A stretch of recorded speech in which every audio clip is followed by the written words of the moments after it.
Recoucou les scrapeuses, donc on rattaque cette fois-ci pour faire une petite fleur, toujours avec la perforatrice Passereau en 3 étapes.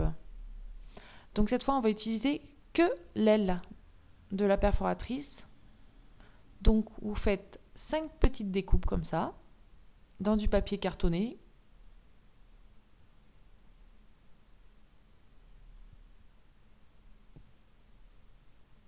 Vous perforez qu'au début de la perforatrice, comme ça vous ciblez bien que l'aile et vous ne faites pas de gâchis de papier. Donc on prend un peu de papier cartonné blanc.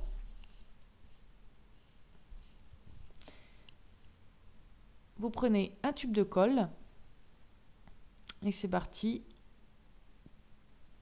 On met un peu de colle sur une petite aile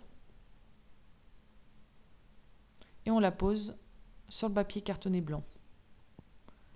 Ça fera la première pétale. On fait la même chose avec la deuxième et on va venir la placer à côté de la première dans le même sens. Vous verrez sur les ailes, vous avez une partie arrondie. Donc vous mettez les arrondis dans le même sens. Puis la troisième et on continue.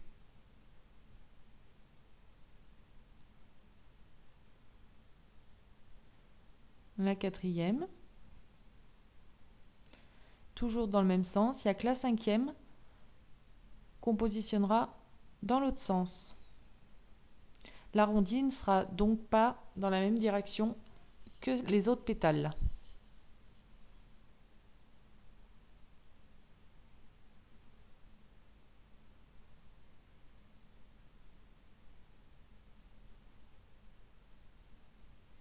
Vous voyez, c'est rapide.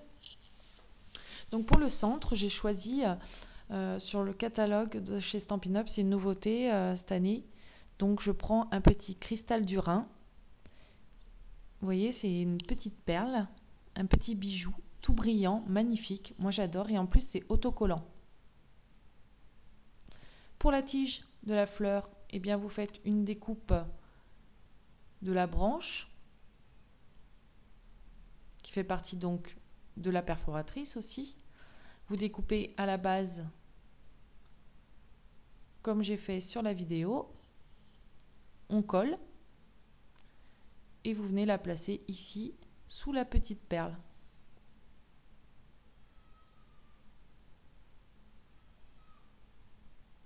Voilà, vous avez la tige de votre petite fleur. Vous voyez, c'est très simple et très rapide.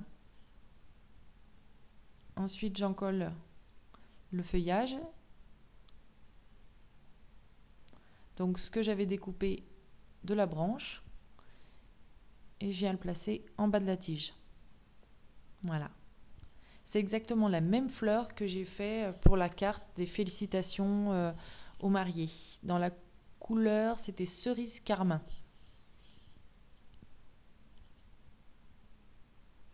Donc vous pouvez mettre une autre petite, voilà, une petite branche.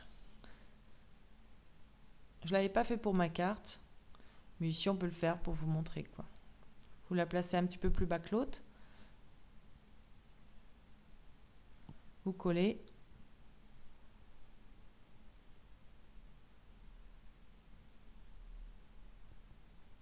Parfait.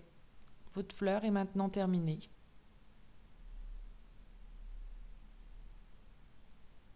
Alors si on prend un peu de temps avec cette perforatrice, je suis sûre que vous pouvez trouver encore plein d'idées de création. Regardez cette jolie petite fleur faite en 2 secondes avec cette perforatrice. Merci les filles, je vous dis à bientôt.